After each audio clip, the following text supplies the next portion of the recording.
Alright guys, you all ready for another episode of the Railways of Cartoonia?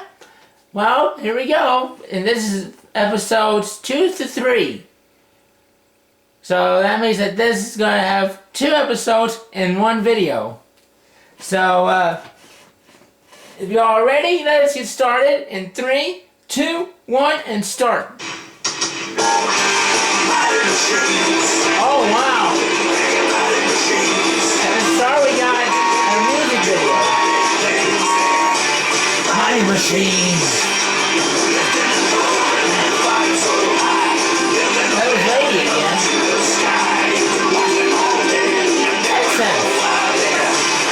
Atkinson. Hello, James.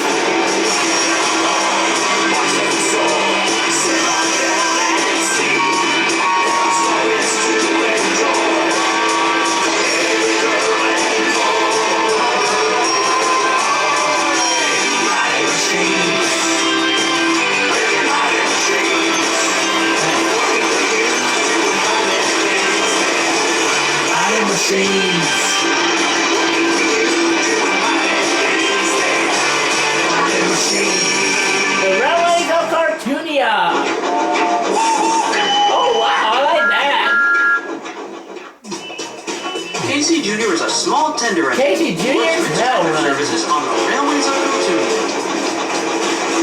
He's a smart little engine who knows his way around the railway after working on it for many years.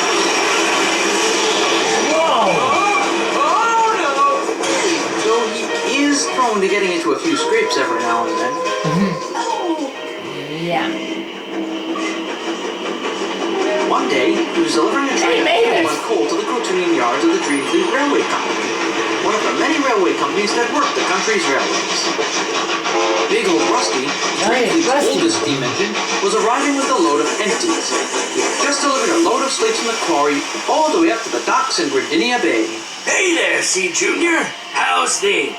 Pretty good. Just brought over some stuff for your fuel tanks and coal hoppers. Oh, now that's a relief. You came right in time. We're just a quarter hopper away from being empty. Good to hear then.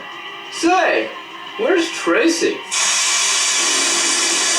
Tracy, the little shunting engine that worked the yards, who was usually upbeat and cheery, wasn't feeling very well.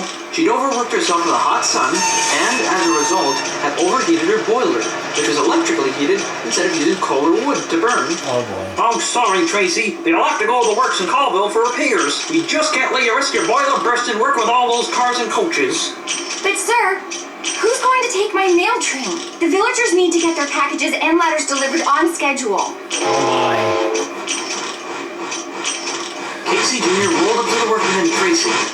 He had an idea. Hey, sir.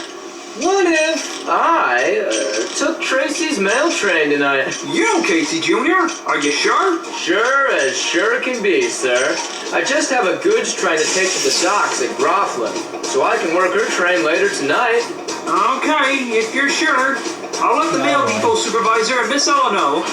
Workman called Miss Ella about the plan, which she approved, and the same went for the manager of the mail depot.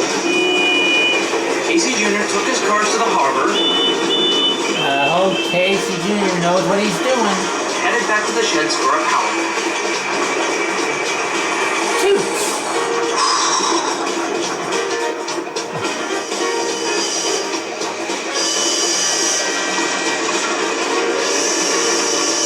Nighttime can be very busy for the few engines who have jobs throughout the night. There's passengers to take home past the station in Norfolk, and freight to go to the factories, towns, and big ships at the harbor. The busiest type of train at night in Cartoonia is the mail train. These trains take special coaches and wagons called mail cars, where the mail is loaded on and sorted en route to their destinations, sometimes traveling by air or road. Casey Jr. was soon at the mail depot, where his wagons and loaded packages were waiting. Edward was also there, helping Johnny with the mainline mail trains. Good old Edward. Evening, Casey. Evening, Edward. How's things? Not bad. Mainline traffic's been the same for me. I take it you're taking over for Tracy? Yep, I'm taking her mail cars all the way down to... Where exactly am I taking the mail wagons? I figured you'd ask that. You're to take all the mail from here to Cliffstone Junction, take care of the mail on the Mountain Branch lines, and drop off your train at Gardenia Base Station to let the other postal vehicles and the Pinewood Island mail engines complete the last little bit of work. Sure thing. Drop off to Cliffstone Junction. Mail for the Mountain Branch. Final stop at the mountains. What's wrong? You sure that's the right place to take them? Because the branch lines have really narrow lanes and really huge cliffs and are really high up in the river. Calm down, Casey. You're not frightened of the mountains, are you? Oh, of course not. I go on them all the time. It's the branch lines I'm worried about. Those rickety rails and tight cliffs make me nervous about a clear view. Well, imagine it's like the main line, and it should be better. Goodbye, Casey Jr. Good luck. I think I smell trouble, guys. Okay. Thank you. Men moved quickly to ship the parcels, packages, and letters into Casey Jr.'s mail wagons. They were larger than Tracy's usual wagons, so they could fit a little more into them. Finally, the cars were loaded, and Casey Jr. was on his way. Oh, boy.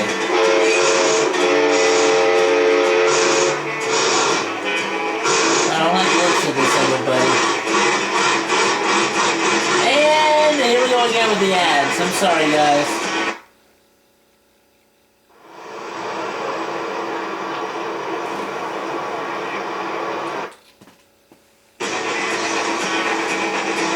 Sorry, guys. I'm really Casey Jr. slowly made his way up the line, a little worried about what would come later on.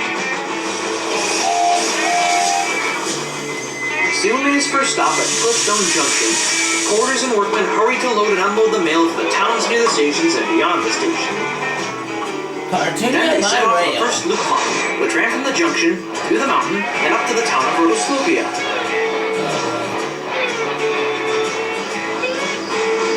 Casey Jr. soon made it to the first big slope. The track was rather steep, and there was little elbow room in the cliffs that surrounded it. It was tough to roll up the mountain at first, but Casey Jr. wasn't willing to give up just yet.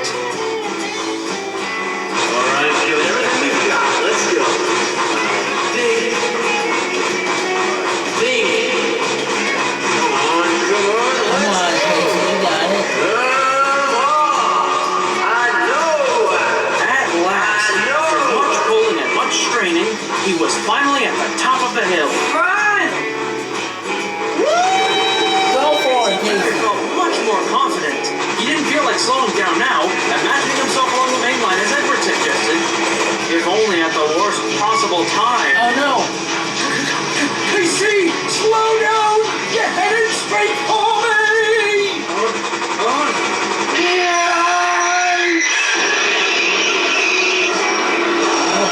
Rattling rivets! What happened to you, Glazy Jr.? Sorry, Pete. I didn't know you were coming down the hill. I was going down so fast. It was hard to see you at the bottom. First time out with a late night mill run, eh? Well, I can't say I was perfect on my first night run, but I did learn a thing or two from my mistakes. You can't be too confident or too underconfident about working in a new way or with a new job. You just have to go in there and do your best, no matter what. That's what I've learned, at least. Thanks, Pete. You're welcome, St. Junior. Right, time to get going. Pete! Where's that crate going? Oi, what crate? Oh, the one on your last flatbed. I still don't know what you're rattling rivets! That crate's supposed to be at the docks! It's a specially ordered load of paving stones for a customer in the UK! The ship's leaving at sunrise! Let me take it for you. I'm on my way to the docks anyway. Oh, thank you, Goisey Jr. You're a real saint. Soon, Casey Jr.'s conductor loaded the crate onto his first mail coach, and quickly Casey Jr. puffed away to finish up the mail. Hey, that whistle! That was Mr. Conductor's whistle. The docks the crate was heading to was at Virginia Bay, at the very end of the Crotonian main line. He knew he had a lot more stops to do, so he put on full steam and got to work as fast as his wheels could let him. He wasted no time getting his other work done. There was some for the manager of Cliffstone Center Quarry, where Speedy, Bill, and Ben worked. A little bit for the manager of the logging camps.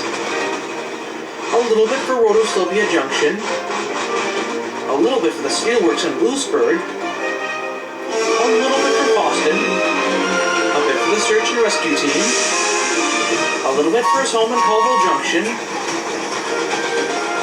until at last he was at Gardenia Bay Junction. The yards were already booming when he got there, and the Pirate Island Mail Train and Johnny were waiting for him, ready to depart. Hey, C. Junior. Where are you heading to? Delivery for the dock. Back in the day. Okay, see you later. And after everything was done, Casey Jr. brought the crate over to the docks ready for shipping. He caught it in good time, too. The ship was completing its final loading procedures, and the crane wasted no time getting it on board. Oh, thank goodness.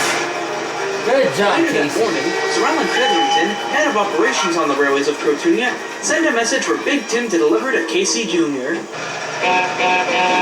Hey, Casey! Got a message from Sir Alan. You seemed to do a good thing last night, bringing that special delivery back to the docks for Pete and sticking to your mail schedule on record time. So much so, he's taking you with him on an important trip to Boston for the weekend. He'll book you tours, a shed, and everything. Isn't that exciting? Casey, you doing okay, buddy? But he didn't get an answer. He was so tired from all the rushing around that he'd fallen fast asleep. Oh, Casey. Cranky. Puffy Pete. Big Rusty. Melissa. Edward. Pepper. Phoebe. Ralph. Atkinson. Isabella. Next stop coming up. From a distance Turtle I can World. see a world that is for everyone. I can hear a dawning that has just begun, and everywhere I go I see creatures that are big and small, all within the curve of the world. Oh my.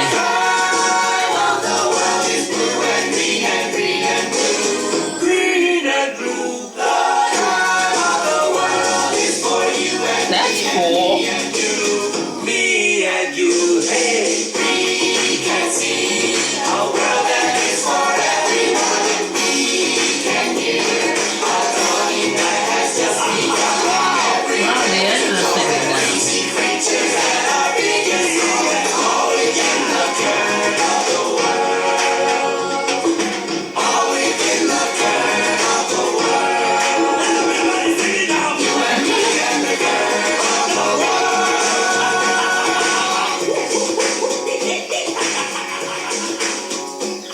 No, that's a good song.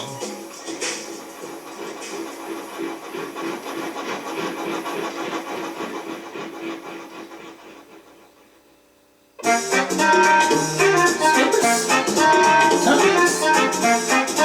Tilly. Tracy. Casey Jr. Farnsworth. Callie. Salty. Olsen. Scoop. Not another one. Next story coming up soon. Another ad. Tom! I've got horrible news! Once again, guys, I'm sorry for the interruptions of these stupid ads. Hopefully this is the last ad. Alright, Thomas the Building Engine.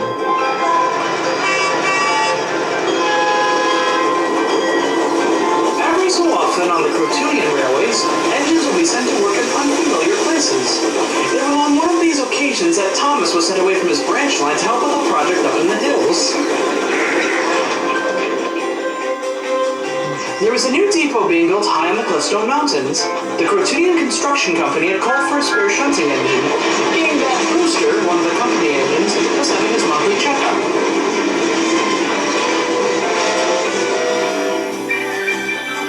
The depot was was near the village of Cliffstone Valley, which was reached by a steep, narrow line only accessible by smaller engines like Thomas and Tilly.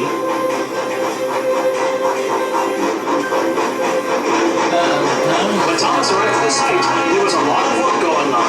Buildings needed roofing, track was being laid, and there was a lot of building materials lying around and waiting for further use.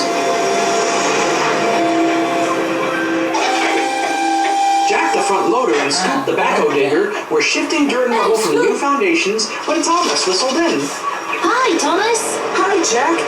And I believe you're Scoop, right? You got it. Straight from Boxfield. And Sunflower Valley. And Atkinson. And Spring City. I take it you've been around then. Me and Bob's team certainly have. Good morning. Pleased to make your acquaintance, Thomas. I'm Bob. Oh, wow! Hi! No need for introductions. I've already heard so much about you, Bob. All good things, of course. Well, I would hope so. No, Bob You the can tell Builder. me more later.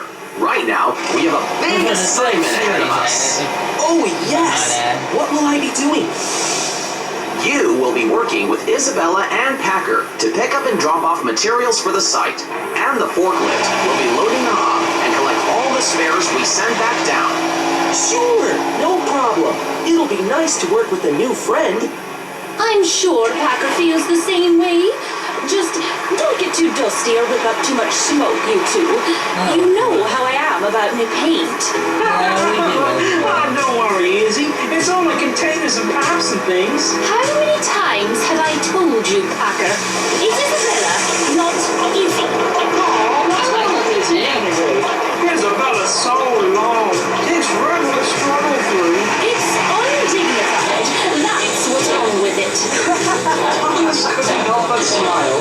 He was glad to know the pack was getting along with their new friends. After a fashion, anyway.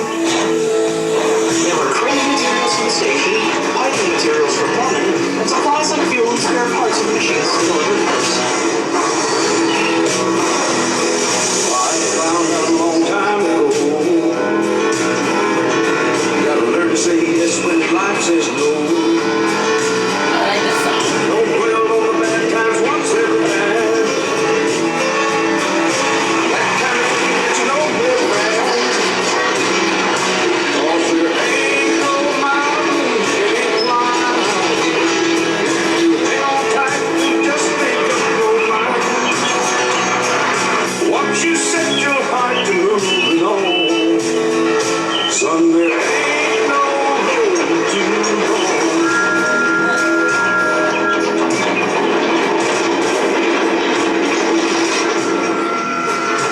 All right, guys, stop messing around. Come on, And get when he got back to back, work. Thomas found a lot more machines working around the You yard. need some cement over here? Don't worry, I'm on it.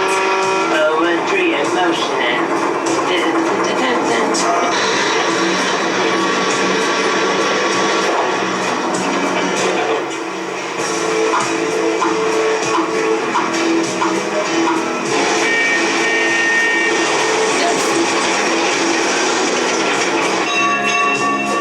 Hey, Toby.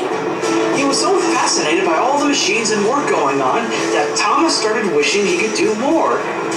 I wish I could help with a bit of the building. Maybe I can. With the help of one of those breakdown cranes, I can definitely transport this load on my own.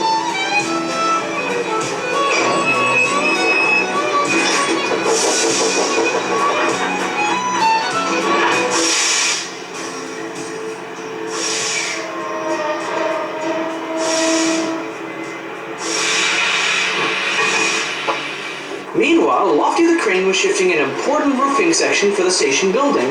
The roads were packed while Rolly and Buster the steamrollers were working, so he had to ride along the railway line, which was dangerously close to the edge of the valley. Okay. Oh, okay. Just a little further on the road and we should be at the site.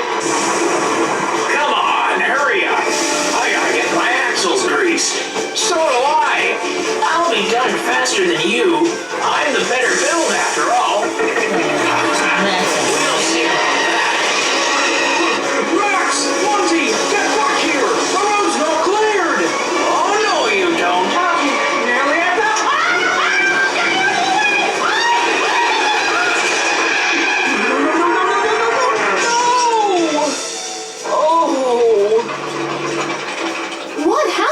dear. I'm so sorry. I just wanted to help with the building process, so I thought I'd try to deliver some of these furnishings on my own, and... Correct me if I'm wrong, but I don't think that was your job. Be that as it may, Dizzy, now's not the time for playing the blame game. We need to figure out how to get that load back up. I got it! We could get Gripper to help. His cable is really long, and he's got a winch. You're right. Unfortunately, right now, he's helping out at the Gradinia Bay docks. Oh, bother. Well, now what are we gonna do? If only we had something long enough to reach out to the end of the valley. But where would we find that? I got it! Got what, Thomas? An idea! Look, I did something incredibly silly and messed up. I'd like a chance to correct that mistake. So, may I have permission to go off-site? Sure, but why? You'll see soon, Bob. I promise. We could build this scaffolding into a jib.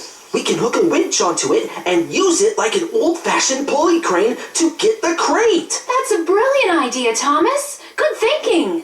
Thanks, Wendy. Well, what are we waiting for? Let's get to work. Yeah, Can we fix it? Yes, we can! Yeah, I think so. Assembling the contraption was no problem. greatest iconic Bringing it up was another story, with the hoist fitted onto Isabella and Packer, and with the magnet hooked onto Thomas's winch. It would all require teamwork to get the job done.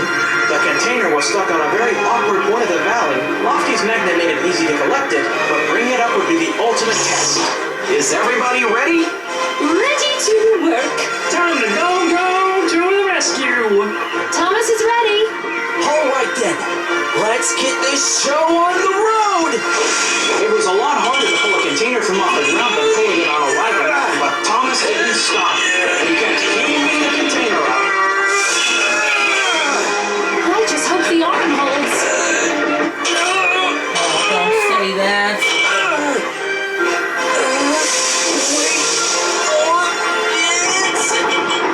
Now, Isabella! Now! Well done, all of you. We did it! Hooray! Boy, that sure was a heave. I didn't even get my paintwork dirty. Go figure. Splendid job, team! And a special thank you to Thomas. You were very creative with figuring out a solution to the problem. I'll be certain to thank your controller for sending over some reinforcements. But I'm not really all that, am I?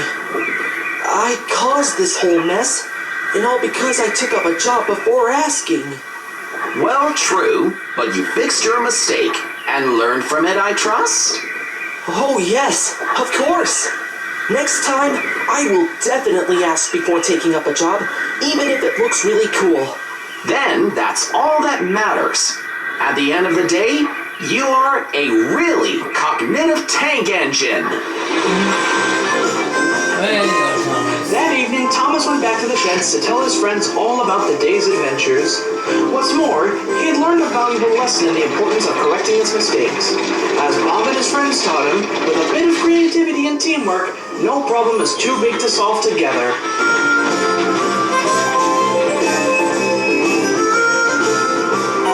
Now that is what I call a genius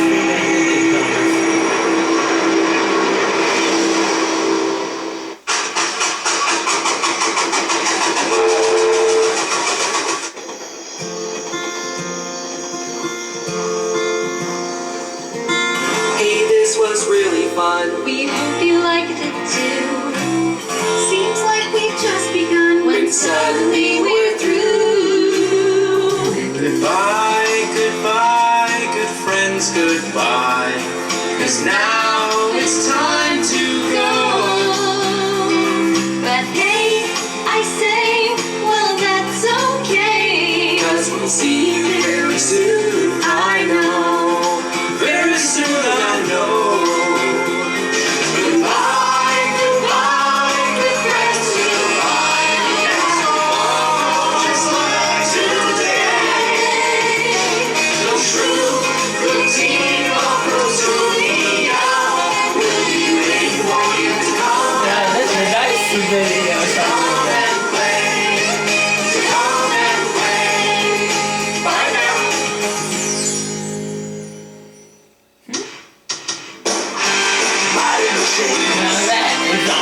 machines.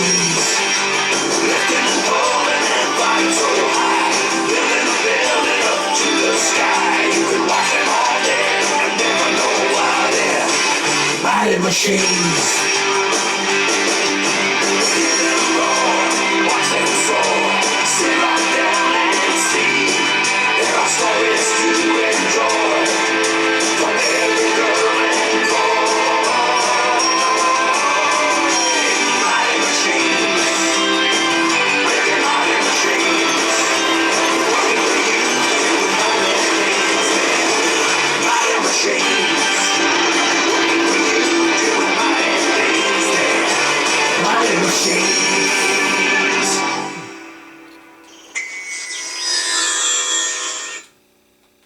Well, guys, another episode done. And stay tuned, because we have another one coming up. So sit tight, and I'll be right back.